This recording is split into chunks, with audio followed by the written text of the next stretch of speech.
Ravi Prakash Siliconandhra hospital Kuchipudi super speciality వైద్య సేవలు పూర్తిగా ఉచితం.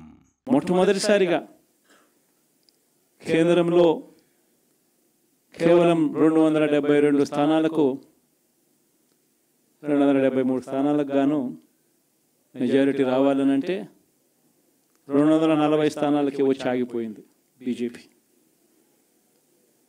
240 స్థానాలకి ఆగిపోయిన పరిస్థితులు మొట్టమొదటిసారిగా కేంద్రంలో ఉన్న పార్టీకి పూర్తి మెజారిటీ లేదు. 240 స్థానాలకి ఆగిపోయిన పరిస్థితులు. మరో పక్క చంద్రబాబు నాయుడు గారికి 16 స్థానాలు అంటాడు. ఎన్డీఏలో తానే చక్రం తిప్పుతా అన్నట్టుగా మోడీ పక్కనే కూర్చొని కనిపిస్తాడు. మరి ఇలాంటి పరిస్థితుల్లో కూడా రాష్ట్రానికి రావాల్సిన ప్రత్యేక హోదా అడక్కపోవడం, ఇలాంటి పరిస్థితుల్లో కూడా రాష్ట్రానికి రావాల్సిన ప్రత్యేక హోదా అడక్కపోవడం, అడిగి సాధించుకోకపోవడం, శిశుపాలుని తప్పుల్లో, వరుస తప్పుల్లో, పాపాల్లో ఇవన్నీ కూడా బాగాలే. ఇటువంటి పరిస్థితుల్లో కూడా రాష్ట్రానికి రావాల్సినవి కావాల్సినవి అడగలేని పాలన, అడగలేని మనిషి రాష్ట్రానికి ఏం సమాధానం చెప్తాడు? రాష్ట్ర పిల్లలకి ఏం సమాధానం చెప్తాడు? రాష్ట్రంలో ఉన్న యువకులకు, పిల్లలకు ఏం సమాధానం చెప్తారు?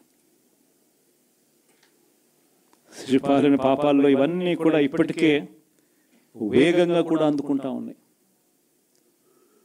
అదే జగన్ ఉండింటే, అదే వైఎస్ఆర్ కాంగ్రెస్ పార్టీ పాలన ఉండింటే ఈ పార్టీకే విద్యా దీవెన బటన్ అయిపోయి ఉండేది. జనవరి, ఫిబ్రవరి, మార్చికి సంబంధించిన క్వార్టర్కి సంబంధించిన Vidya Deevena fee reimbursement pending. అదే జగన్ ఉండింటే ఏప్రిల్లో ఇవ్వాల్సిన Vasathi Deevena first instalment pending. ఇప్పటికే రైతు భరోసా పెండింగ్, అమ్మఒడి పెండింగ్, చివరికి చిన్న అమౌంట్ అయిన మత్స్యకార భరోసా కూడా పెండింగ్. అదే జగన్ ఉండింటే ఈ పాటికి ఇన్ని బటన్లన్నీ ఈ పాటికి అయిపోయి ఉండేటివి. ఒక్క జగన్ తప్పుకోవడంతో, ఒక వైఎస్ఆర్సీపీ పాలన పోవడంతో ఈరోజు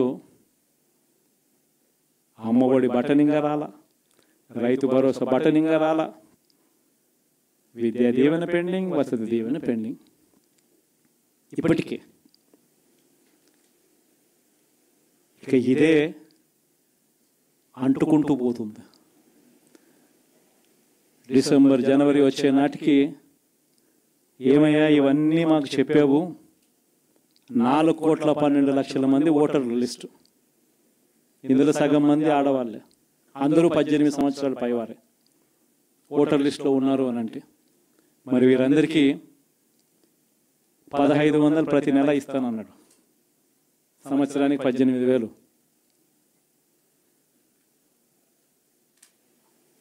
ఇందులో పెన్షన్లు తీసుకునే వాళ్ళు ఒక 30 లక్షల మందిని బహుశా ఆడవాళ్ళకి పక్కన పెట్టినా కూడా 60 సంవత్సరాల పైన ఉన్న వాళ్ళు అని పక్కన పెట్టినా మిగిలిన 1,80,00,000 మంది ఎదురు చూస్తున్నారు.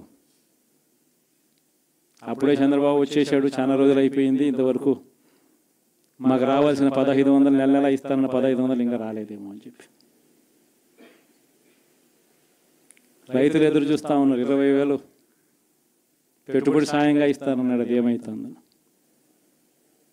దాదాపు 1,00,000 మంది పిల్లలు పైగా ఉంటారు, బళ్ళకు పోయే పిల్లలందరికీ ఇస్తామన్నాడు. అమ్మఒడి కింద వాళ్ళ పథకం ఏదైతే నేను దాని కింద 15,000 అని చెప్పి ఆ తల్లులకు 15,000 కోట్లు దానికి వెయిట్ చేస్తూ ఉన్నారు.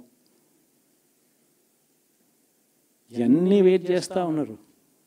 ఇవన్నీ ఏగులు ముందు పడని పరిస్థితి. ఇవన్నీ కూడా డిసెంబర్, జనవరికి వచ్చేసరికి అన్నీ కూడా ఊపందుకుంటాయి, వేడందుకుంటాయి. హనీమూన్ పీరియడ్ అనేది ఆగిపోతుంది. మరిన్ని వీడియోస్ కోసం ఛానల్ ని సబ్స్క్రైబ్ చేయండి. లేటెస్ట్ అప్డేట్స్ కోసం వాట్సాప్ ఛానల్ ని ఫాలో చేయండి. అండ్ లింక్ డిస్క్రిప్షన్ లో ఉంది.